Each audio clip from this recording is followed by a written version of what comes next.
Hi, welcome to Let's Cook, where we have a very special day going on Let's Cook today. We are celebrating Passover. Now, Passover actually means to be passed over, and this holiday commemorates when the Jews left Egypt, where they were in servitude or they were slaves for centuries. The Passover dinner, during this holiday, you have a dinner called a Seder. The Seder may occur on the first or second night of Passover, and the term Seder actually means that there is order to the meal. And during the order of the meal, there are different foods that are eaten, along with certain prayers that are said during the Seder dinner that represent that time of Jewish history when they were in slavery.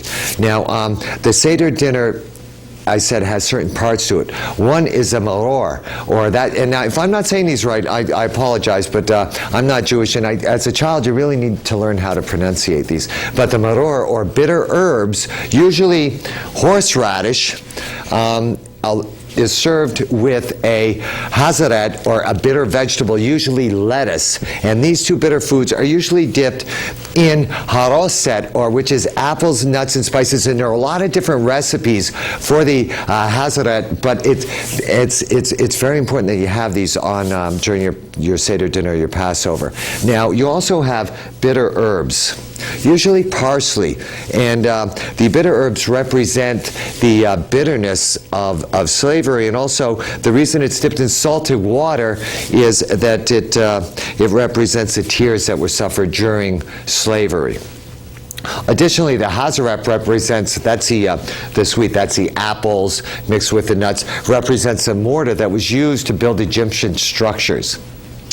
The reason it's sweet in the haroset is that that's God's kindness. And the reason there's apples in it is that a lot of times the mothers would go into the orchards to give birth to their children, or before the pharaohs would take them into slavery. Okay? Now, additionally, you have a shank bone during your Seder dinner. It's on a Seder plate. And this shank bone represents the Paschal lamb, or sacrificial lamb. You will also have usually a brown egg, which is roasted or baked. Okay, the betzah, if I hope I'm saying that correctly. And this is a symbol of the mourning that occurred during the Jews' slavery in Egypt. Now, I have a Seder plate right over here where I have all the different components of the Seder dinner. I left the nuts and the apples not mixed together here. Normally this would be coarsely ground, and in some recipes even call for a little sand to be put in that to be representative of the mortar that was used to build the different Egyptian structures. You have your Seder plate, but additionally you'll also have different parts to this dinner that are usually your favorite foods. One of my favorites is matzo ball soup. Another favorite that I have is braised brisket. So we're going to be doing both of those today on Let's Cook. Let's take a little break, and then when we come back, I'm going to show you Paul's matzo ball soup for Passover. Don't go anywhere. We'll be right back. Hi, welcome to my matzo ball soup. Now, to make my matzo ball soup, it's very simple. I have some matzo meal right here, and we're going to take this matzo meal. To this now, I'm going to put a little bit of oil in here, a little bit of chicken stock, and 4 eggs. Very simple recipe. The important thing, matzo balls, you want the matzo balls to be tender. So we're going to actually cook these in chicken stock. And then we're going to simmer them in chicken stock, make them very smooth. We also need a little bit of salt in here too. You can also add parsley to these if you'd like to. I'm going to actually finish my soup with a little bit of parsley. Now, the other thing about Passover is during Passover there's no leavened bread in the Jewish household. They have matzah right here, and the matzah crackers are used. It's unleavened bread. It's very important that you don't have any of the yeast in this, and the reason they use matzah is because when they were fleeing Egypt, they never even had time to allow the bread to rise. In ancient times, when they would make bread, they would take the bread, they would mix it together, then they would allow the natural yeast from the air to get into the dough to reproduce, to leaven the bread. They were in such a rush to get out, they never had time for this to rise. So matzah is usually eaten during the 8 days of Passover as well. So to this now, let's just put a little pinch of salt in here, and we'll mix this together.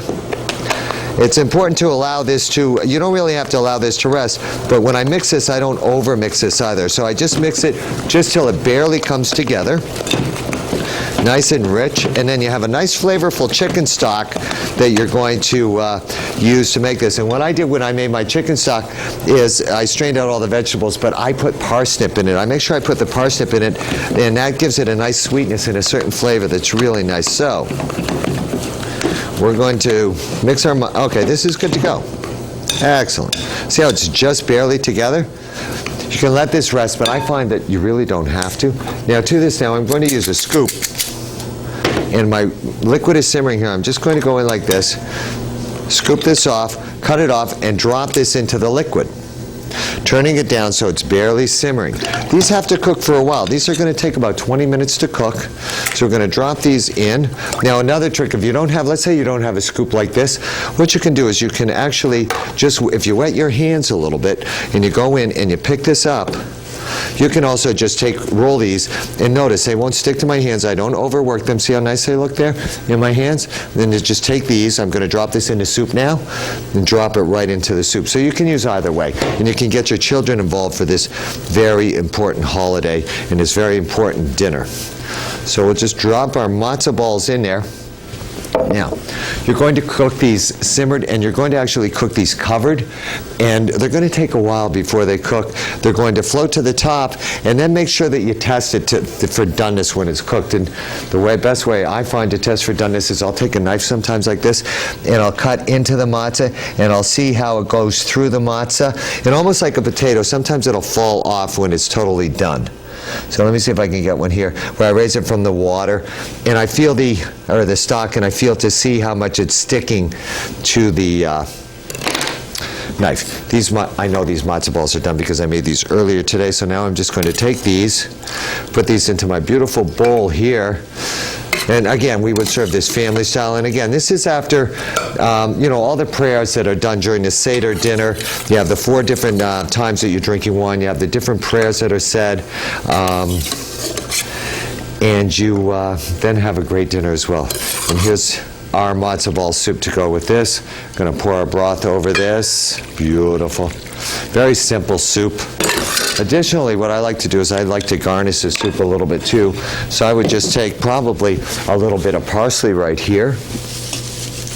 A little bit of parsley.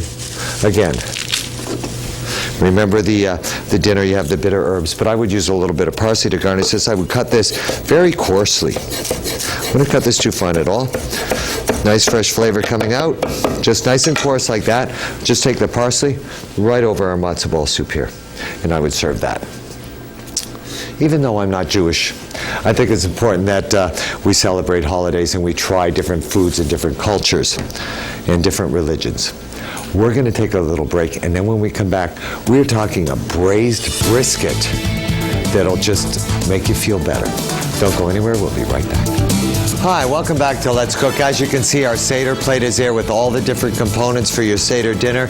But now it's time to make the brisket. Now, I have a brisket right here, and I have all the ingredients, and I'm going to show you how to make a terrific brisket for your Passover meal. First thing I'm going to do with the brisket right here is I have some pepper, and I have some salt, of course kosher salt, that we're going to season this with on both sides. Now you'll notice one side, the brisket, it's from the forequarter of the animal, because anything that you have during Passover must be kosher, which means it has to be from the forequarter of the animal.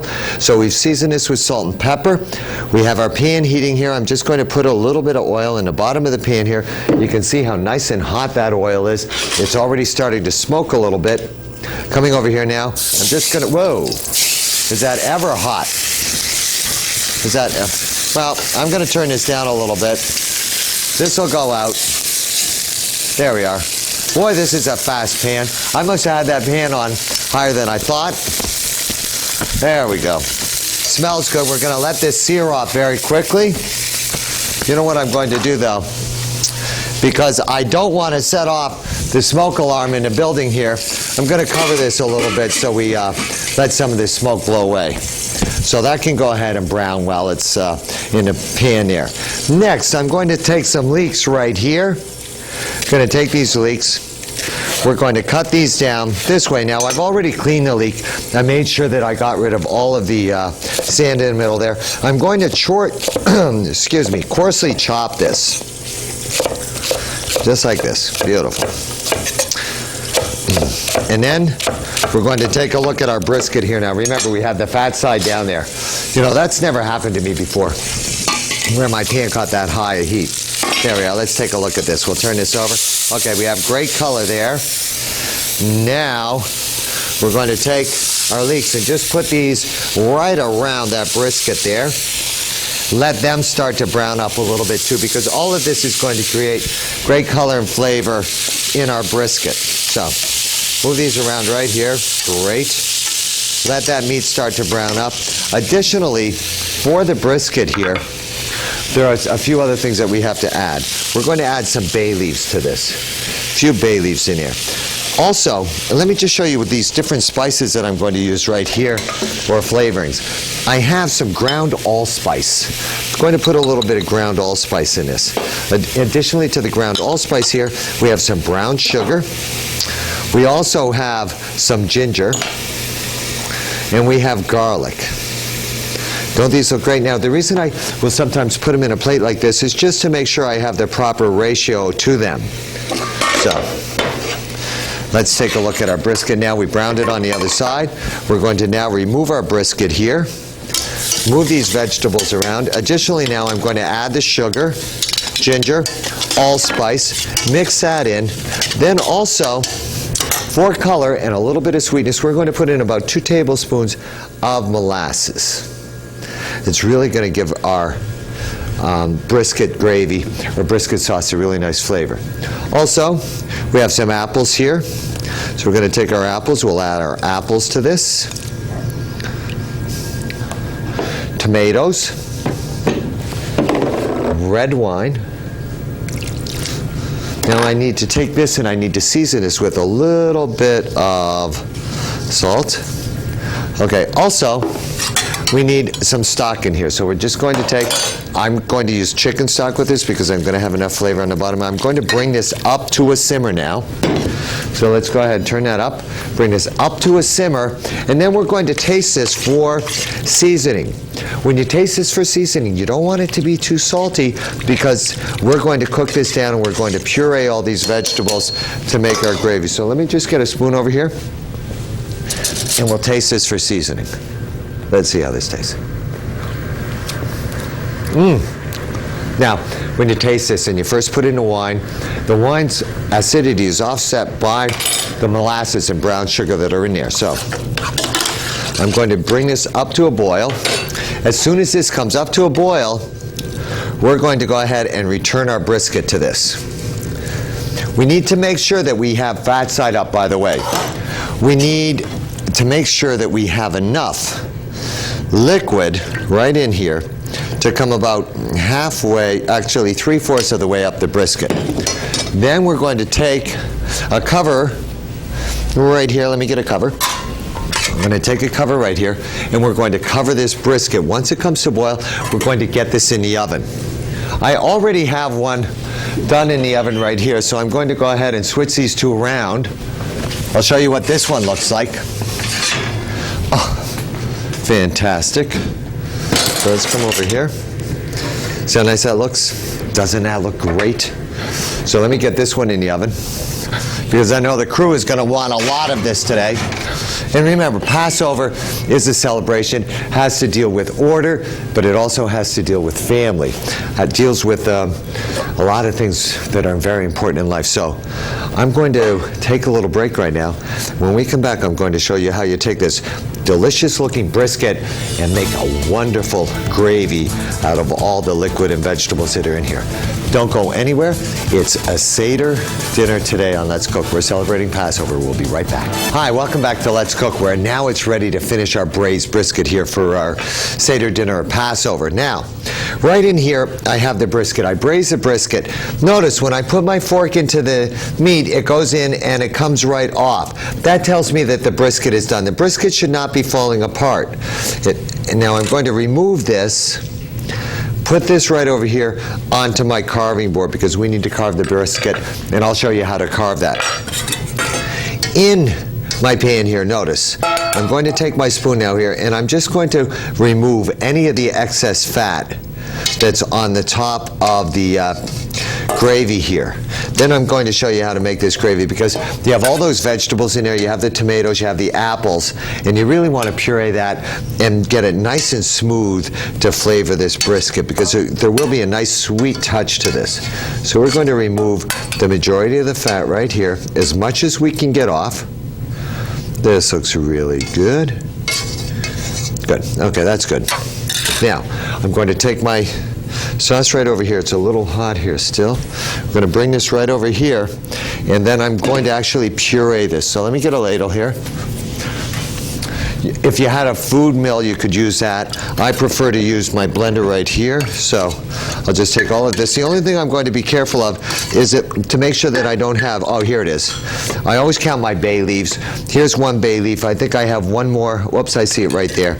I make sure that I don't put any bay leaf in here. And now I'll take this, I'll fill my blender no more than halfway full. Put this right here. Make sure the cover is on. It's a good idea sometimes cover it with a towel in case you're afraid it's going to leak. We're going to whip this up very quickly.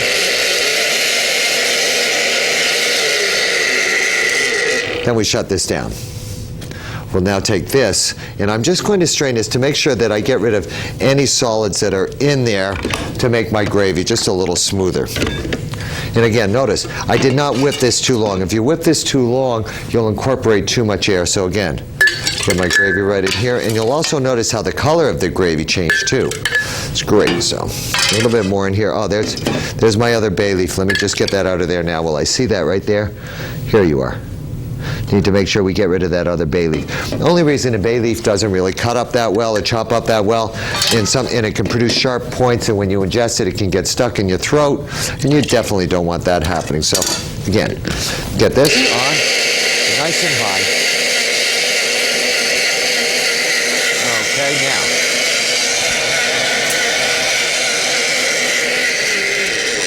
now. I wasn't even going to attempt to speak over the blender here. So, take our gravy, we'll pour this through right here. Now, the other thing that we're going to do is we're just going to take and stir this. When we stir this, we're just taking out any of those solids. See the solids there? They're going to prevent us from tasting as much of this. And I'll show you the consistency to our gravy right here. Look at this beautiful consistency we have. Look at that beautiful shine we have. Great. Need to heat that up to serve it though. Now, our brisket. A lot of people get a little confused with a brisket because they're unsure on which way to cut it. You see the grains of the meat that are running this way? When we carve a brisket, we always cut across the grains. So, just going to start right here. Just carving this straight all the way through. You'll notice I pull this way and then I support it with my finger so the meat can't slide away. Also, if you have a nice carving knife, that's the other thing. With the nice carving knife, you use the full length of the carving knife when you're carving. Let me just put my glasses up here. Okay, beautiful. There's nothing like a nicely braised brisket, because there's so much flavor to the brisket that it has such a wonderful flavor, and it reminds me a lot of my father's pot roast when I was growing up. So we'll just take our brisket, and I actually, now some people, because this is nice and tender, some people might say, well, I want to slice it a little thinner. Slice it thinner.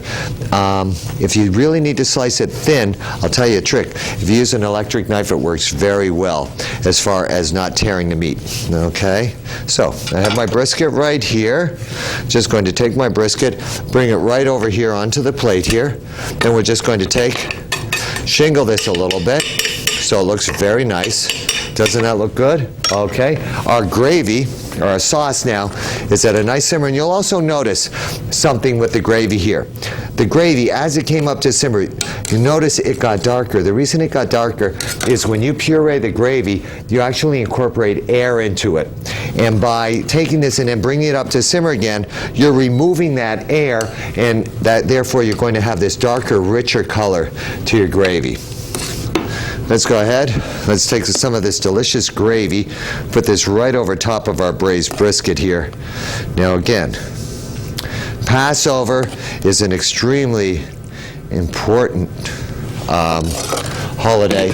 Okay? It's extremely important that you get together with your family, that you have this Seder dinner, but it's equally important that you make foods that you love that are historical to your religion, your heritage, and your family. Thank you so much for watching Let's Cook today. You have a great day, and we'll see you next time. Bye-bye for now.